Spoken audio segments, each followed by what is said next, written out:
You're listening to the Bring the Thunder podcast, a podcast by fans for fans. Yes, you are indeed, ladies and gentlemen. Welcome back to the Bring the Thunder podcast. I'm here with Sapphire at Thunder Talk YT. Go check him out on all socials. Sapphire, I'm really happy with this win. And to the naked eye, somebody would say, oh, it's an ugly win, a bad win against a bad team, maybe. For me, I think this is a great win. OKC still severely injured, missing so many players. They come out, they beat the Pelicans by 9, play great defense, holding the 95 points. This Pelicans team is fully healthy, by the way, for the first time all season, obviously without DeJounte Murray. But they have a lot of talented players on that roster. They just went into San Antonio and handled business and held them to under 100 points themselves, scored at will in the paint, and they beat the hell out of Memphis the other night. So this is a team that's been on kind of a roll here, offensively and defensively. But OKC was able to hold it down 104-95. I'll go over quick stats, and then we'll get into it. Shea, 29, 6, and 4. Didn't have a great shooting night, but got to the line and got the job done tonight. Wiggins added 13 and 5, had a decent game. Lou Dort, excellent, 12 and 8. Good defense on Zion. Chet, great game by Chet. Limited minutes in the first half, played more in the second. 20 points, 14 rebounds, 5 blocks. 5 blocks. He's becoming the clear DPOY candidate and favorite. J. Will played great. He had 4 points, but he added 10 rebounds and 5 assists. Good defense as well. Isaiah Joe had 17 off the bench. Listen, this is the type of game that OKC needed to play. They needed this. We knew it was going to be close. I think both of us predicted the plus 14.5 for the prop wars today. I even might have threw out there's maybe a little value on the Pelicans money line, even though I would never do that. But I think it was a great win. They battled out. They started off extremely slow, couldn't buy a basket to begin with. I made the joke in our chat, Thunder team total under 80 points at one point. But they got it rolling behind Chet and Shea, and the role players stepped up. And once this team's healthy, you see what they could be. I'm just happy that they showed the fight tonight and got one before we head over to that ugly five-game stretch. Yeah, completely agree with all your points there. This is kind of a necessary win, in my opinion. I mean, we were on what felt like a downward spiral, even though we're only at the 10 losses there. I think it's just a sigh of relief to get this type of win. It was a gritty one. The shooting wasn't there to start out. I mean, Mark's in the chat mentioning 12% shooting in the first for them. Yeah, it was something to watch, I guess. But Pelicans as well. But for me, it was really fun from just old school basketball play. And the first thing that really came to my mind when you were rattling off the stats was it felt like a Lou Dort classic game. It felt like Isaiah Joe, showing out in this one, 5 for 10 on the 3-point line. He was really athletic looking going towards the basket. I thought he showed a lot of great flashes of, some improvements. Clearly he's made over the offseason, not just being that spot up shooter. And then the big thing was obviously Shea and Chet getting those awards before the game where, Shea won the defensive or the player of the month and Chet won the defensive player of the month. And I think that'll happen for January as far as Chet goes for defensive player of the month again. And having that back-to-back and then probably going into February will give him that momentum to get locked in to that DPOY spot. But more importantly, I think this helps his all-star case. As I've been mentioning, there hasn't been enough rumblings of Chet being in the all-star game. And I hope, when that releases, he's named an all-star, at least a reserve. Because of the breakdown with it being Team USA versus World, I think he has a high possibility to not just, obviously could be a starter, but at least be a bench center for them. I just realized, obviously, Jokic is going to be on the other side, so he could definitely start for the Team USA team, in my opinion. You got any other points you want to get into for this one? I'm going to get some stats up. Absolutely, yeah. I mean, I love this by Mark here, one of our members. He said, I love how we showed that we will not be bullied. They think because we are soft-spoken, we don't have drama, we won't chirp back. Tonight's show, we won't back down. Yeah, J. Will. Shout out to J. Will. Shout out to Lou Dort. I would never mess with those guys. we do have a bunch of dogs on this team, even though we are very even Mark said soft spoken, but I just think we come in and we're here for business. We want to win basketball games. We don't really care for the extra nonsense. And yeah, I mean, it's always great to see that this team does have that attitude in there. But I've never doubted that. But it always is fun, to see those moments and to see those guys show out for their teammates. But going back to the game tonight, I wanted to shout out a few guys. I think Aaron Wiggins played really well in the second half tonight. He struggled to begin the game. Second game back from injury, huge three-pointer to put us up, I think, like 5 or 6, something like that. Either in the early fourth or the late third, I can't remember, but it started an OKC run, caused a timeout. Chet Holmgren has been absolutely excellent through this stretch. He's playing massive minutes every night. A lot of work is all on him down low without his buddy Isaiah Hartenstein, J-Dub in the lineup. He's been holding it down. He's been holding down the rebounds. He's been holding down blocking shots, protecting the paint. He's been doing absolutely everything.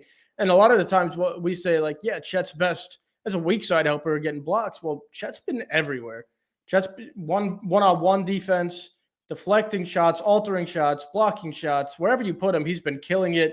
He's been on the other side, he's been dribbling the ball a lot more because he's had to, from the three-point line all the way to the cup, making moves offensively. He looks a lot more comfortable over there as well. Like on the three-point line, he used to lose the ball a lot, and he's been fantastic. Like he'll have some areas where he gets doubled or triple teamed, and it happens. But for the most part, it's not unnecessary turnovers. He used to have a lot of those. And then also to your point about Jay Will's defense, he had a career high in blocks tonight. So 7 rebounds to start out in the first half, and then also to follow through with 4 blocks. I mean, second half had just started at that point. So I thought I was gonna mention between the two of them tonight against a very tall New Orleans Pelicans lineup. They had Trey Murphy starting at the point guard and Herb Jones at the 2. 24 rebounds between the two of Jay Will and Chet, 9 blocks. Excellent play by them to the game award, I would say. Game ball, both of those guys tonight. They deserve it for sure. And then Isaiah Joe stepped up. He's been a little rocky shooting recently after shooting the lights out a few games beforehand. 5 threes tonight, 17 points, 3 rebounds, 3 assists. Excellent off the bench. We needed somebody to step up off the bench because we're very slim. Again, Ousmane Dieng is our third option off the bench right now. No offense to Uz. It's just that's where the team's at right now. And Isaiah Joe throws in 17 of them. So you got to shout him out. Jack's been talking about trading for Sadiq Bey, maybe giving up Isaiah Joe. Isaiah Joe wanted to show why he wanted to be on this team tonight. I will say Sadiq Bey looks excellent, though. 13 rebounds, 16 points, could shoot the ball. He had a bad shooting night, but, I mean, that comes along with playing for the Pelicans most of the time. And then 5 assists as well. Let's talk about that. No, not tonight, but we'll talk about that maybe during the week this week. But, yeah, I mean, just an excellent game.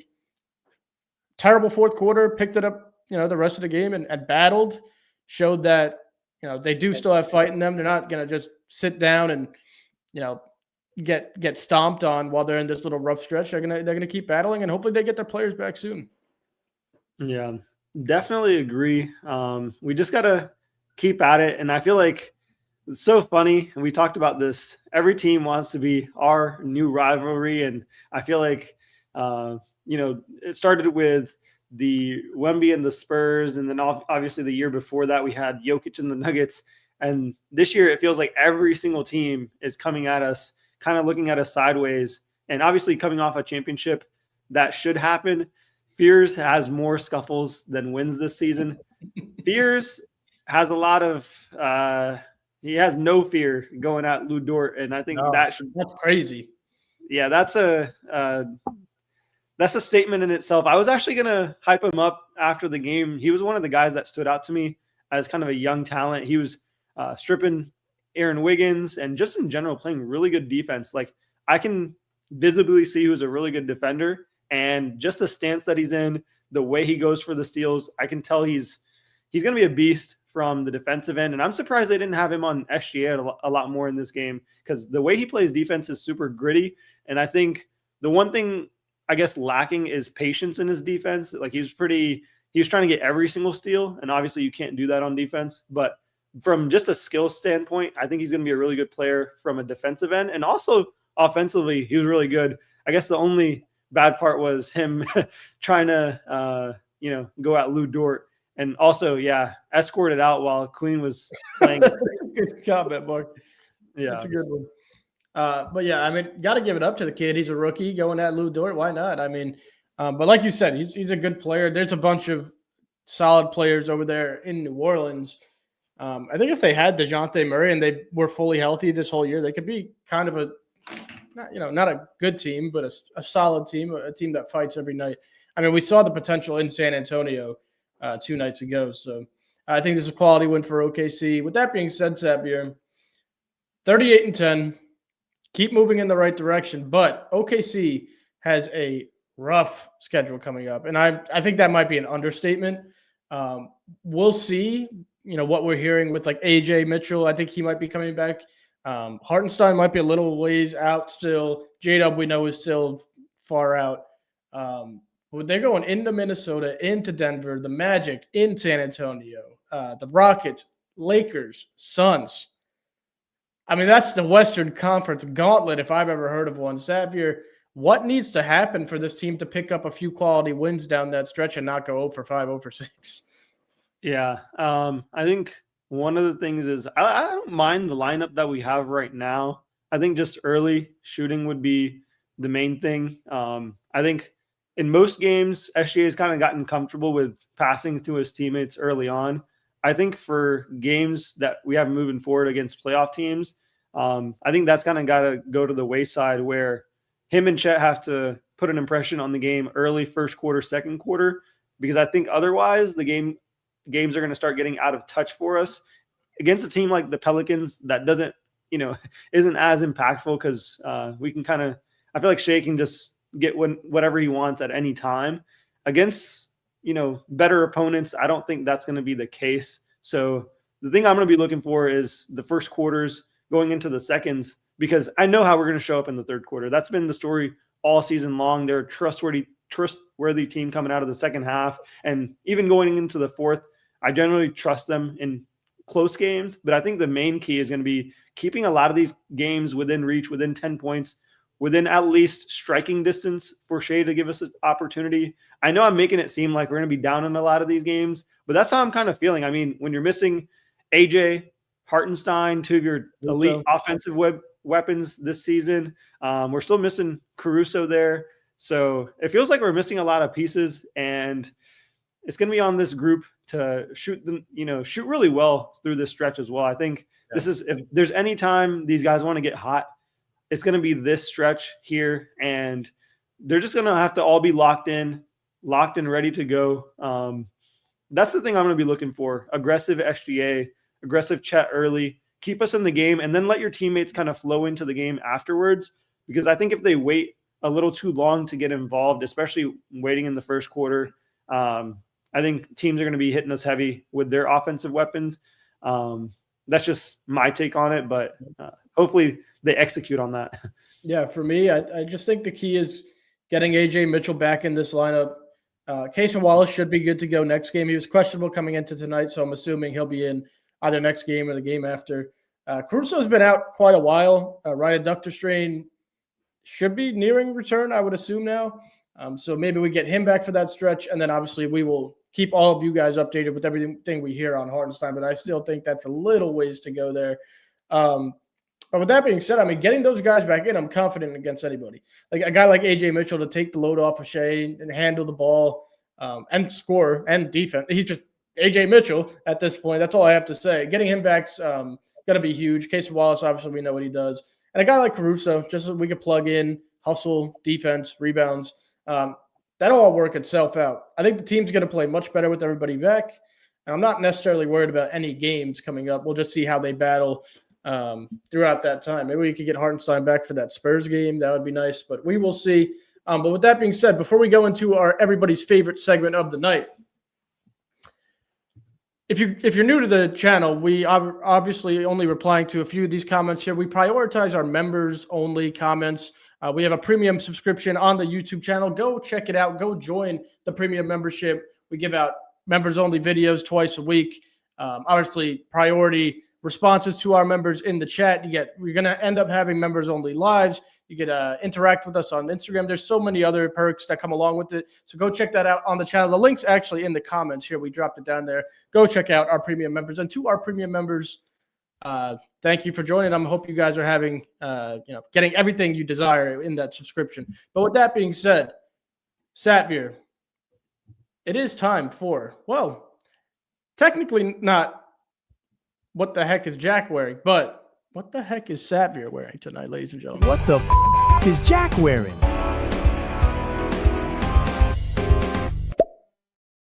If you're new to the channel, Jack wears a OKC Thunder jersey after every win. Jack has been sitting in Dallas airport for about 10 hours. He's finally about to take off, so he's not here with us tonight. But Satvir is, and Satvir's taking his spot for tonight. Drop your guesses in the comments below. Satvir, obviously, I will go first because no one else is here tonight. I actually don't even know what jersey Satvir has. I'm assuming he has Shea. I'm assuming he has Chet. For me, I know, I don't know if he's playing mind games with me tonight, but I know Satvir's guy is Chet Holmgren. And I think Chet Holmgren deserves a jersey worn tonight after those 5 blocks, 20 points, and 14 rebounds. He's been playing excellent. I'm going to guess Chet. We'll get a few more seconds here for more guesses. Mark's got Isaiah Joe. Sykes has Dort. BB10 Club, Dort, Unk, Chet. And Mark's doubling down on the Joe jersey, man. So, I'm going to go with Chet. All right. A lot of fine guesses. If anyone has a last-minute guess here. But I am about to do the reveal. Oh, my goodness. This is a great moment in our memberships because one of our members got this one right. And drum roll, please. We have Holmgren jersey. Yes. There we go, baby. Let's go, man. Come on. Let's go. I am just on a roll today. Prop War is going extremely well for me. I get the jersey. That's all that matters to me. I could care less about anything else. I always want to get the jersey guess right. Let's go, Unk. Credit to you. Shout out. Unk got his first time guessing, man. Yeah, Mark. The slump sucks, man. It sucks because then you got to wait another 2 days just to see again, hopefully, and if they get the win anyway. But shout out to you, Satvir, because Chet's well deserving of that jersey tonight, and and it's been a while since we've had a Chet Holmgren jersey. I've guessed him 3 or 4 times in a row, expecting Jack on some big Chet games to wear his jersey, and he'd always wear a different one. And so I thought we definitely need to shout him out because it's been a while and he's had a really good game. And coming off that Defensive Player of the Month, I feel like he fully deserves it. Next time around, I won't be so easy to guess though. So yeah. See, I thought he was throwing me for a whirlwind, but I got it. All right. With that being said, Satvir, is it time for everybody's second favorite segment? It is. All right, ladies and gentlemen, let's get prepared here. Welcome to Satvir's Quarter. All right, guys. For the stat of the night tonight, we have SGA 20-plus points in 118 straight games. It's getting impressive. He's 7 away, maybe 8 away, it seems like, from the Wilt Chamberlain record. It can't get any better than this. We come off a win. He keeps his 20-plus game streak going. It was kind of in question early on in that first and second quarter, and especially with the way teams are coming in, knowing that this record isn't in play, knowing how hard he's going for it, that they're really trying to limit him. And he's still making 8 to 10 field goals per game. I feel like that's just a minimum for him. And that's why it's so tricky and so difficult for him not to get that. And then on top of it, I think what helped him out tonight especially was the amount of free throws he shot. Getting to the line was huge against this team. Since they're a bigger team, it helps. It's easier to get those foul calls against a team like this. And they're, bottom of the Western Conference. And, obviously he's the MVP. So I didn't expect him to get anything less than the 20, but I'm excited for him to break this record here soon. The anticipation is now building even more because he's so close. And I just hope, he doesn't miss this mark as we've been talking about. 29 points for him tonight. Man. It's a gritty 29 points tonight. Gritty The 29. grittiest. Like Sykes here says, I mean, absolutely, he's just a killer. We know who he is. I like the look in his eyes the last couple games, especially tonight. Even if it wasn't dropping, he was really into this one, wanted this one. And when, like we say, when two's on the court, you got a pretty damn good chance of winning the game. But that being said, February 20th right now would be the game that he would break Wilt's record. Knock on wood here. Home against the Brooklyn Nets. I don't think, for me personally, one of my better friends is a Brooklyn Nets fan. I don't think it could come at a better time than against the Nets at home.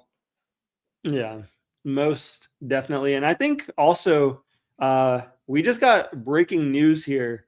Jokic expected to miss about another week, and that will pretty much get rid of his eligibility possibly here if he misses any more time past that week. He'll be very close to towing that line. I think Wemby's in the same boat if he's not already missed it for the DPOY. And that will lead to uncomfortable conversations, which the main one being is SGA will be fully deserving of a unanimous MVP season. Absolutely. First time since Stephen Curry. And I believe last season was just as good of us as Steph's year, but us being on the track of wins that we're on right now, close to 68 to 70. That's close enough to the 72 mark, I feel like. And historic defense, once again, I feel like it should be no shadow of a doubt that he gets the unanimous MVP. Yeah. What do you think, Joe? Without Jokic there in the running, it's a no-brainer, and it's a no-doubter. That's a unanimous MVP 10 times out of 10, 100 times out of 100. I'm hoping that he is able to remain healthy and continues his dominance on the league the rest of this year. I haven't looked after that report, but the odds have to be like minus $1 million at this point because he's the best player in the league, and without the second best player in the league in the back there with Jokic, there's no one who could compete. I didn't know. Like, I'll be graceful and I'll say like Jaylen Brown's going to be on that list. Cade Cunningham should be on that list. Maybe Wemby, but I'm not going to mention Luka because they suck. And like 13 of 30 every night's not going to get you an MVP, in my opinion. It shouldn't anyway. But yeah, I think it's a unanimous MVP on the way. I do love this comment here. He's not a member, but Brian Caldwell, 4418 on YouTube. And I'm assuming he means the game against Brooklyn. Do you think Shea would get the 20 in the first quarter? Wouldn't that be something? That would be a performance for decades. Yeah, most definitely. I mean, I think he can get first in the first quarter. He can get 20 in a lot of the games. I have a crazy stat that I just saw pop up on the timeline here. This is by OKC Thunder Stats at Thunder Numbers. Definitely go give him a follow. Been a longtime fan of his, and we've had some good interactions. I just saw it. Yep. The Thunder are 0-4 this season in games without AJ Mitchell. I mean, that in itself, I know AJ's agent is staring at that stat line and sliding that over to Sam Presti and being like, all right, next time he's extension eligible. Good thing we have him on a long-term contract, and he just re-upped with us. Super cheap. Super cheap. We don't have to worry about it for a long time, especially him being a second rounder. I think this is where Sam Presti really cooks with late first, second rounders. Just in general with contracts, even high-end first round guys, he usually generally gets them to take solid deals with us. And so I'm not too worried, contract wise. Even when his extension comes up, I think we'll obviously extend him for whatever he's asking for. But the impact of him 0-4 with only us having 10 losses, I mean, we need him desperately. He's one of our best players. We've been saying this. And it shows. Yep. He's definitely been at least, it feels like, third best player at this point. And I mean, third best player on a team like the Thunder and at the contract that he's at, I mean, we couldn't wish for anything, dream for anything better than this. So I really hope he's there. No J-Dub, no Hartenstein. We got to talk about the upcoming game and the matchup. This is going to be a big game. Wolves in Minnesota on Thursday on Prime. So the reason I'm mentioning on Prime, one of the toughest things about an NBA game is actually getting the chance and opportunity to watch it, especially if you're a local, right? So the best way to watch it is through a streaming service and through Amazon. And I'm so glad that Amazon's partnered with the NBA because of that reason. And so on top of that, I think there's going to be a lot of eyes on it, not just for the fact that Wolves fans run really deep. We're going to have a crazy live stream post game. I already know it. Like, Wolves fans are, huge on X, and they're going to be huge when it comes to, especially if we lose to them. So that's going to be a big game. I'm super excited for it. And because of it being on Prime, I'm expecting Anthony Edwards to really be going for the game. SGA should be coming, for this game as well. I really hope he doesn't have a shooting night like he did tonight, because that could start a downward spiral for us. And I think if we lose 2 or 3 games in a row, I think it'd speed up getting Hartenstein back. One thing I wanted to mention to you, Joe, I think I updated about Hartenstein maybe 2 weeks ago that he was ramping up and he was practicing. Yep. So they had a timeline. I'm not sure about any setbacks because they haven't been reported. I think you don't hear anything, so it's really tough. So, I mean, regardless, I think someone would have asked if that was a setback or not, and we would have gotten a response and known by now. So what I'm just guessing, if I had to, make an educated guess here, and I feel like I'm pretty good about reading the Thunder organization at this point, they're just giving him that additional rest. But I do think on a 3-game, maybe even 4-game skid, they start bringing him back. I don't think J-Dub is coming back for this stretch whatsoever, but him, AJ are a lot more likely. But even without those guys, I still feel comfortable from what I saw tonight.